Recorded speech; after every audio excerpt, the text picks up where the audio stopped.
Hello, and welcome to today's story. If you've ever struggled to make long sentences sound natural in English, you're not alone. Many learners avoid them because they seem difficult. But what if you could use them easily, without even thinking? Today's story will help you do exactly that. You'll hear how complex sentences can be spoken in a simple, everyday way. And you'll see how to connect ideas smoothly, just like native speakers do. We'll follow Emily, a young woman from a small coastal town. Her trip to Paris will not only change her life, but also show you how to speak with clarity and confidence. By the end, you'll know how to turn advanced grammar into easy, natural conversation. In this story, we'll see how effectively she uses conjunctions and adverbs, nevertheless, nonetheless, however, yet, even so, still, that said. Also, prepositions and phrases, in spite of, regardless of, notwithstanding, rather than, in place of. In this case, in that scenario, under these circumstances. Let's quickly review these terms so we can fully understand the story. Look at these. They all introduce a point that is true, even with a previous statement. What does it mean? Let's understand this through an example. It was raining. Nonetheless, we went for a walk. Even though the rain would normally stop us, we still went, which goes against the expected outcome. Did you get the point now? Let's look at more examples. Feel free to pause and read them aloud. I'm moving on to the next section. Now, these are the prepositions and phrases which indicate even though something is true, it doesn't change the outcome. Let's look at an example. In spite of the difficulty, she finished the race. This sentence shows that even though the race was difficult, it didn't stop her from finishing. The difficult situation couldn't prevent her from achieving her goal. It's quite simple, isn't it? Here are some more examples for other prepositions used in the story. Pause the video and read them aloud. I'm moving on to the next section. We're in the final section, almost done with the review. These phrases are used to talk about a specific situation, and they're quite straightforward. Let's look at a few examples to make it clear. Under these circumstances, we had to change our plans. Here, under these circumstances, refers to a specific situation that forced the change. Now, just go through 2 more examples and we'll be all set. Congratulations! Now, with a better understanding of these phrases, let's begin the story. My name is Emily, and I live in a small coastal town. I work in a flower shop, and I've always loved my quiet routine. However, something changed last month. My cousin Sophie called from Paris. She said, "Emily, you should visit me this summer." In this case, how could I possibly say no? Paris had always been a dream. Yet I had never taken the step to go. Rather than spend another summer in the same town, I decided to take a chance. Under these circumstances, booking a ticket felt like the right move. Still, I was nervous about traveling alone. My father asked, "Emily, are you sure you're ready?" I smiled and said, "Yes, I am." In place of my usual safe choices, I was choosing adventure. Notwithstanding my excitement, I knew there would be challenges. That said, I was ready for them. Packing took me 2 days. I stood over my suitcase, wondering if I was forgetting something. In spite of my careful list, I still left my favorite scarf behind. Nonetheless, I was determined to enjoy the trip. The flight was long but peaceful. When the plane landed, my heart raced. Paris looked exactly as I had imagined. The buildings, the cafes, the narrow streets, all magical. Sophie hugged me tightly at the airport. She said, "Welcome to Paris, Emily." Even so, I felt a little out of place at first. We walked through the streets near her apartment. She pointed out the Eiffel Tower in the distance. Regardless of my jet lag, I couldn't stop smiling. The next morning, we made plans. Sophie said, "Let's visit the Louvre first." I agreed without hesitation.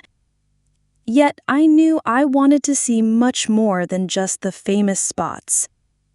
In that scenario, a good plan was important. We decided to mix tourist attractions with hidden cafes.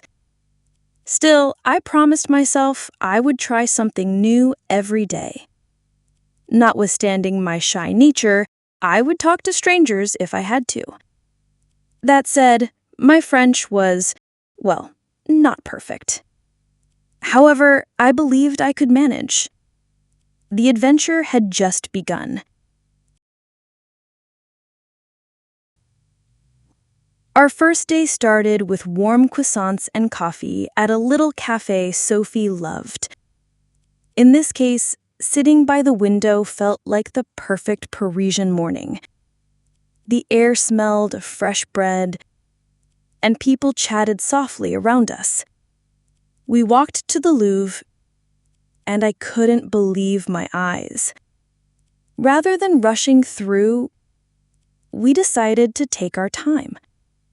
In this circumstance, it was better to enjoy fewer exhibits than see everything in a hurry.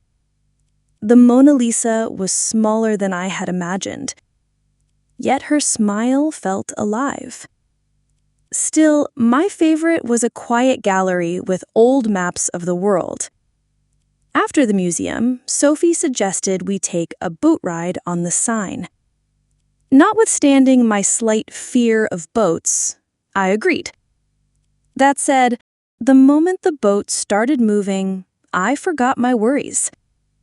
The gentle breeze, the sound of water, the view of the bridges, it was magical. In spite of my tired feet, we walked along the river afterward. We stopped at a street artist's stand. He painted my portrait in 20 minutes. Nonetheless, I laughed because he made my eyes too big. The next day, we visited Montmartre.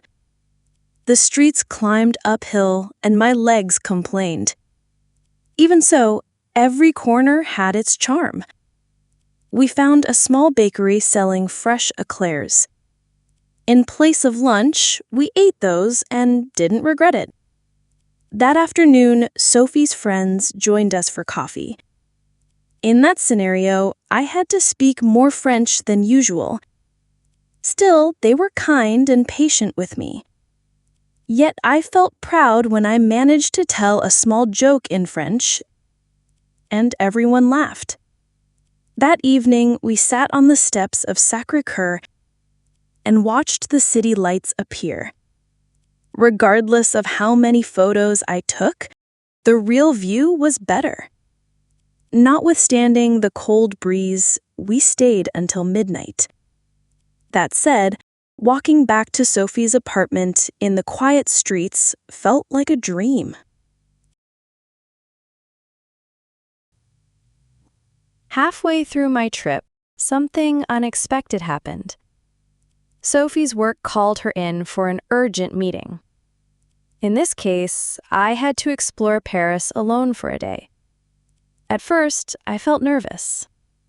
Rather than stay in the apartment, I decided to be brave. Under these circumstances, my map and little phrase book became my best friends. I visited a flea market near Porte de Clignancourt. In spite of the crowded lanes, I loved looking at old books, postcards, and antiques. Nonetheless, I got lost trying to find the metro station. That said, a friendly shopkeeper walked me to the right street. Even so, my shoes were not happy with all the walking. Still, I made it to Jardin de Luxembourg in the afternoon.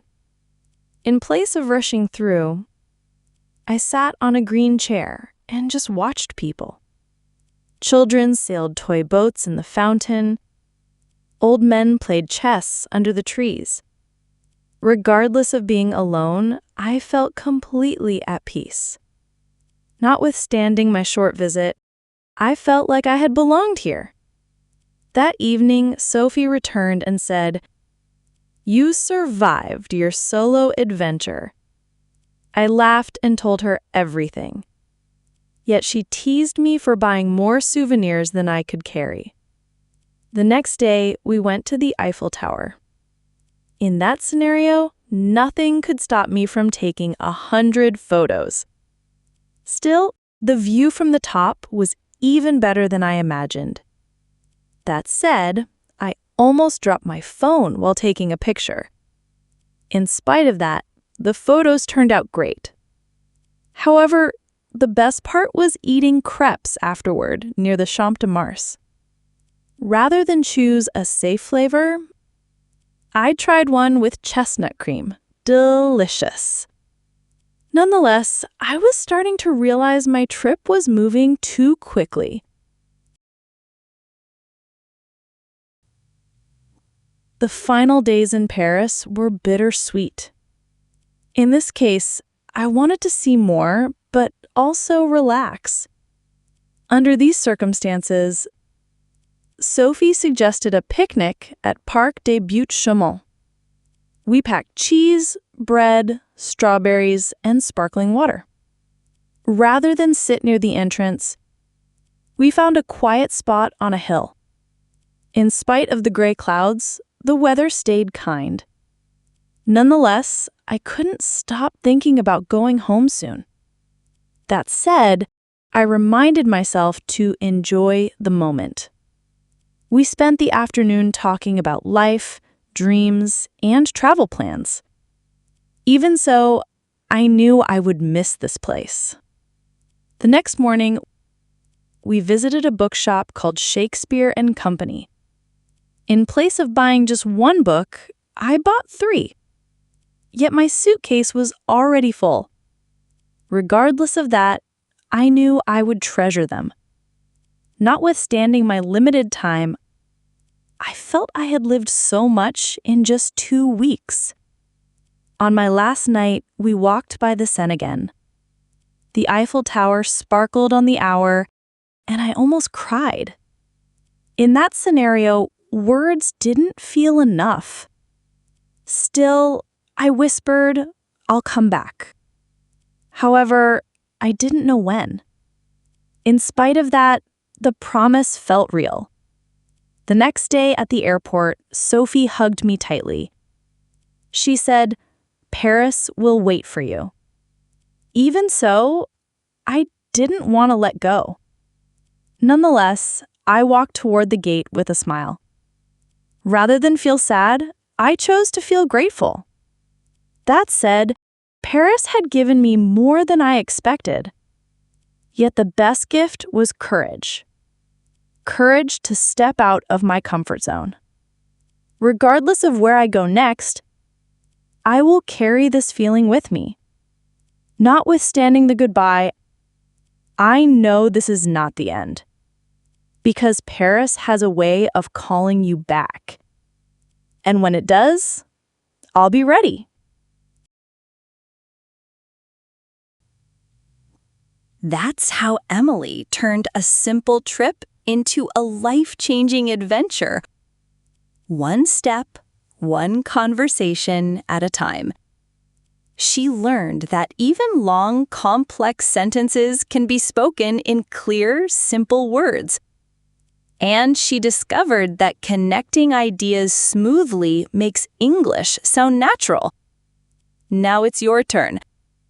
Pick one thought you have today. Say it in English in one flowing sentence. Don't worry if it's not perfect. The more you try, the easier it will become. If you enjoyed Emily's story, give it a like, subscribe, and tap the bell so you don't miss the next one. See you soon.